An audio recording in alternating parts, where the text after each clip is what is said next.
All right. Hi there, guys. This is Daniel Berger-Jones. I'm the president of Cambridge Historical Tours, company responsible for the production of these videos.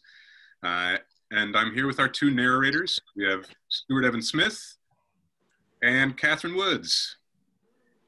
So I thought it would be really nice to just sort of finish this whole project out with a little debrief and talking to you guys about what this was like for you. Because I know for me, it was nothing short of educational. It definitely gave me things to think about that I had just never thought about, and the realization that all of this, I mean, this is American history. It doesn't matter what race you are. This happened in our country, so it's a part of what we're all living, the legacy right now.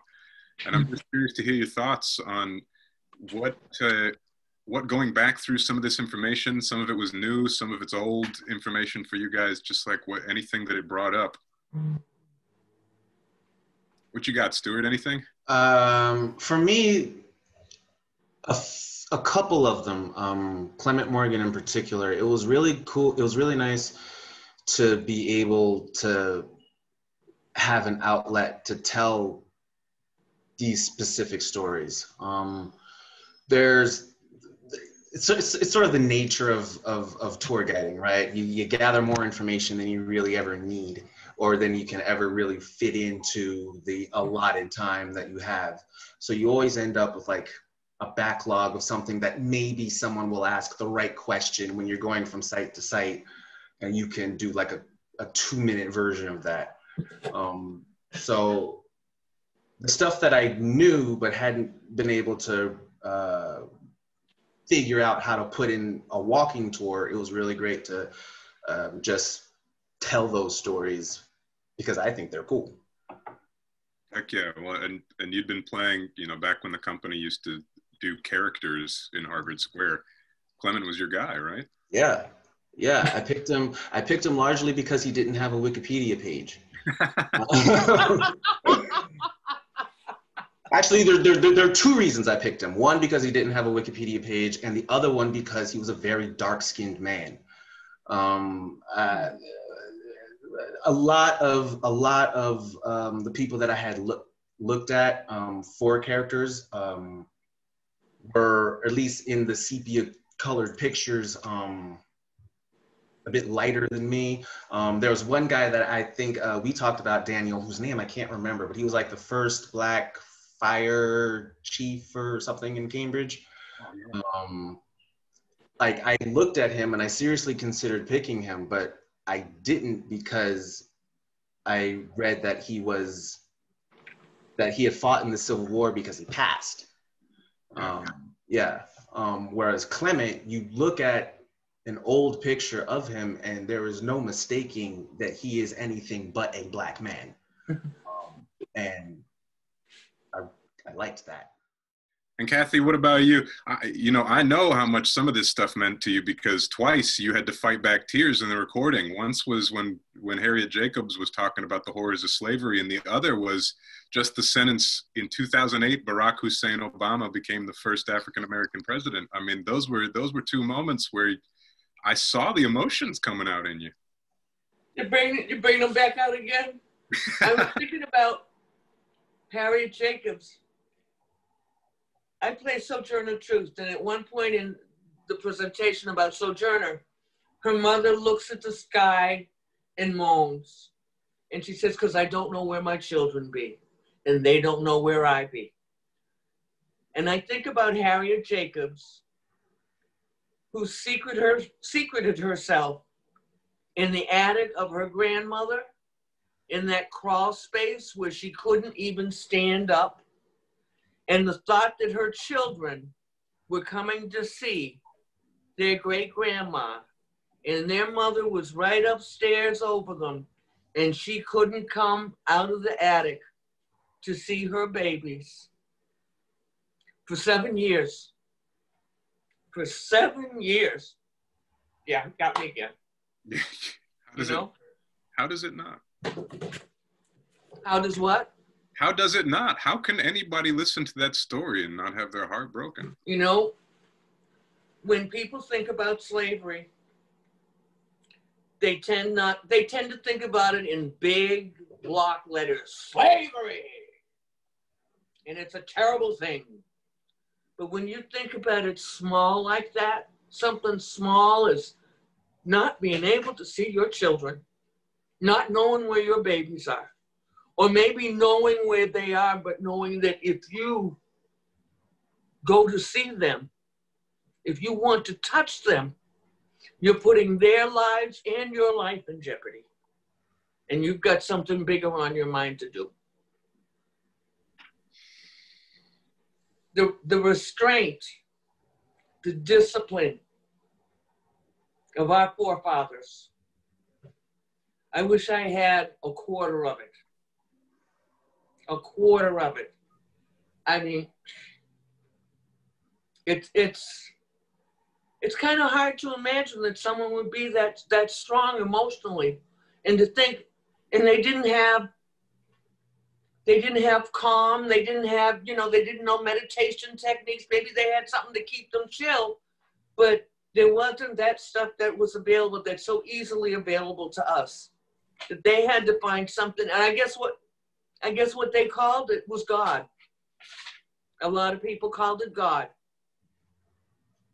But, it just, you know what it does to me. It gets me going.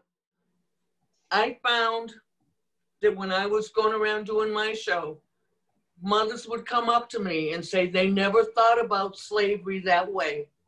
But when they thought about being separated from their children by slavery, it hit home a little harder. It hit home a little harder. People, it's easier for us to think of something big. It's far away from us. It has something to do with us, but not really. But when you read about another human being, and you recognize that human being is another human being, all bets are off the table. All bets are off the table. It's hard for me to talk about this. Why do you think these stories, I think I was surprised at why these stories aren't more widespread, at why it's not part of the textbook American history that you learn. Like I grew up in North Carolina in the 1980s and 1990s. Like, where was this stuff? I grew up in the 50s and the 60s, and this stuff wasn't heard of. That stuff wasn't heard of unless you had a mother like mine who made sure that we had some of that history. Yep. I mean, I heard of, what's her name? You say Barnwell, who sings with the bass with Sweet Honey in the Rock. And she says her parents used to send her, like Hebrew school on Saturday. She went to black school on Saturday. She had her black history classes. But so some of us were lucky enough to have parents that made sure that we were educated. And I've been reading since I was 3.5. So that's just reading. That's just reading. And if it's a good story, if it's a good story, if somebody can tell that story well. If you've ever read any of the WPA narratives on slavery, and what they talk about, it's so commonplace to them. It's so commonplace. You can imagine someone just having a conversation about terrible things that were done around them, to them, and that's just what happened. And because it's so commonplace, it makes it even more horrific now. Because that's what happened. I mean, look at what's the man's name? Is it Brian Stevenson, the lawyer that's got that museum dedicated to lynching? I think it's in Alabama. Right. Yeah.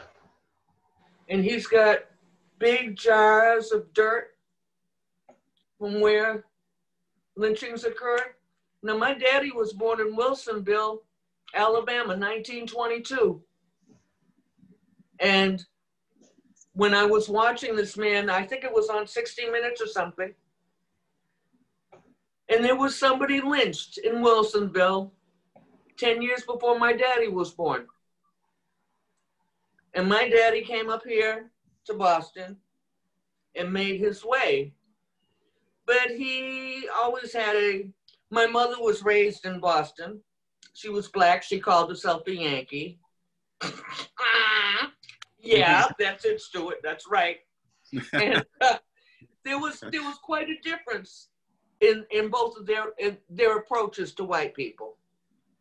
And when I heard that somebody had been lynched in the place where he was born 10 years before he lived, before he got life, that explained a lot about my father. That explained a lot. Those folks wanted to show people how to act. They killed somebody, and that just went right on down the line like a big tsunami. And it just kept on going. It's when somebody says something that is either ignorant, not necessarily malicious, just literally ignorant. Right. How do you go about? I mean, I'm sure that I've been guilty of this kind of thing, you know. And sometimes maybe people just go like, maybe he'll learn by himself. But other times you got to say something. So like, what has been your tack in those kinds of circumstances? If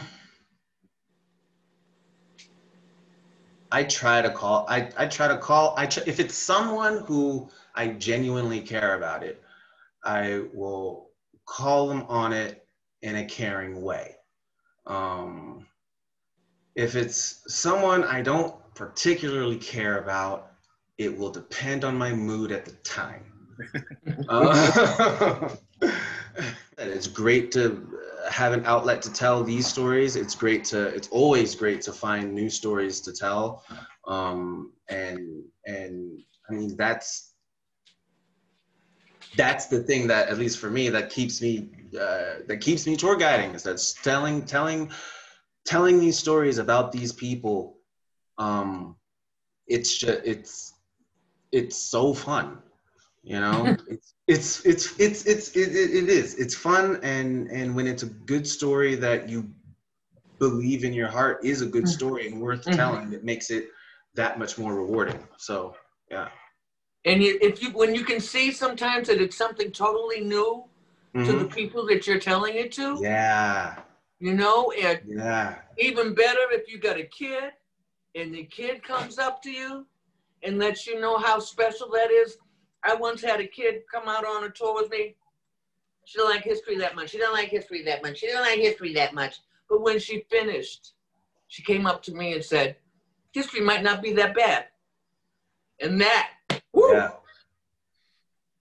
Yeah, I had a kid on a field trip tell me, among their teachers, that it was really cool to hear history spoken about by someone who like cares. Whoa! Whoa! Whoa! Wow! Honey, let me see the halo around your head. You hiding them wings back there, huh?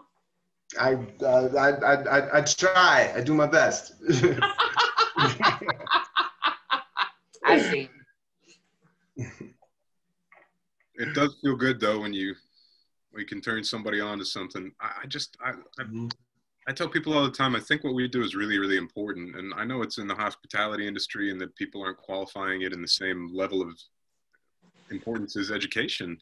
But the fact is, we are doing something that is educational, but it's also somewhat entertaining. And it turns people on who wouldn't normally sit there for it, because you're up and at it and you get on your feet and you walk around. And I think that, you know, people don't care how much you know until they know how much you care. Sometimes talking about Phyllis will make me tear up a little bit. It makes my throat grab. I ask people to remember compassion at the end, so I appeal to their hearts. And when people clap for me, sometimes people will say, I'll always end up, thank you for listening to the sermon. Let's go on to Power Bear. We're going to hear something happier now. But it is a sermon in a way. It is a sermon in a way. And some people understand that. Some people understand that. A sermon isn't somebody standing up in front of you, blah, blah, blah, blah, blah, blah, blah, but somebody just talking to you. The last time I had occasion to attend a church on a regular basis, it was at St. Stephen's Church in the South End, and the Reverend there was Butch Nader-Scammaro. And Butch would stand in the middle of the congregation and give the sermon. And you were always allowed to talk to Butch while he was giving the sermon. And that, what a present that was. What a present. It's been a privilege to have you guys along and help guide me